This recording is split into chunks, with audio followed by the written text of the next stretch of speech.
আসছে আগামী ফেব্রুয়ারি ২০২৬ জাতীয় ইলেকশনে ঢাকা ১৬ আসনে এক তারুণ্যের প্রতীক হিসেবে যাকে দেখছি রাশেদুল হক স্বতন্ত্র পদপ্রার্থী হিসেবে সিদ্ধান্তে এসেছেন ইলেকশন করার। এলাকাবাসী, ভোটারগণ, বন্ধুমহল এবং যারা তাকে ভালোবাসে তারা সকলেই চাচ্ছেন রাশেদুল হককে এমপি হিসেবে ঢাকা ১৬ আসনে।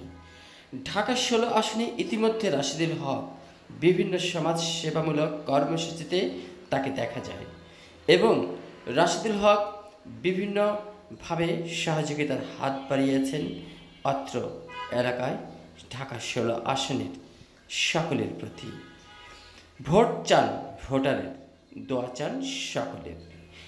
ধর্ম, বর্ণ, কর্ম নির্বিশেষে রাশেদুল হক সবার মাঝে থাকতে চায়। কোনো রকম কোনো ভেদাভেদ নেই, মানুষ মানুষের জন্য, এমনটাই তার বক্তব্য। ধারাবাহিকভাবে বিভিন্ন আমরা প্রতিবেদনের মাধ্যমে দেখাবো রাশেদুল হকের বিভিন্ন সমাজ সেবামূলক কর্মসূচি এবং আগামীতে ইলেকশনে বিজয়ী হলে তার কী করণীয় এবং কি উন্নয়নে সে ভাবছেন। চলমান গতি নিয়েই আমরা থাকব প্রিয় দর্শক আপনাদের সাথে সবসময়। রাশেদুল হকের সকল ভালো কর্মসূচি এবং যারাই তার কাছে আসতে চান আসতে পারবেন। যে কোনো মতামত তারা প্রকাশ করতে চান যারা, তারাই আসবেন।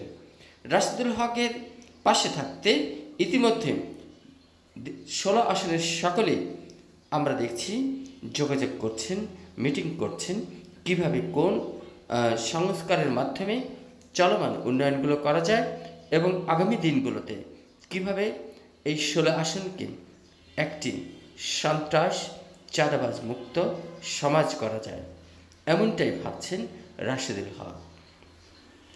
রাশেদুল হকের একটাই কথা, যা তথ্য পেলাম, কোনো রকম কোনো যুব সমাজের মাদকের দিকে যাওয়া যাবে না, সন্ত্রাস চাঁদাবাজি করা যাবে না।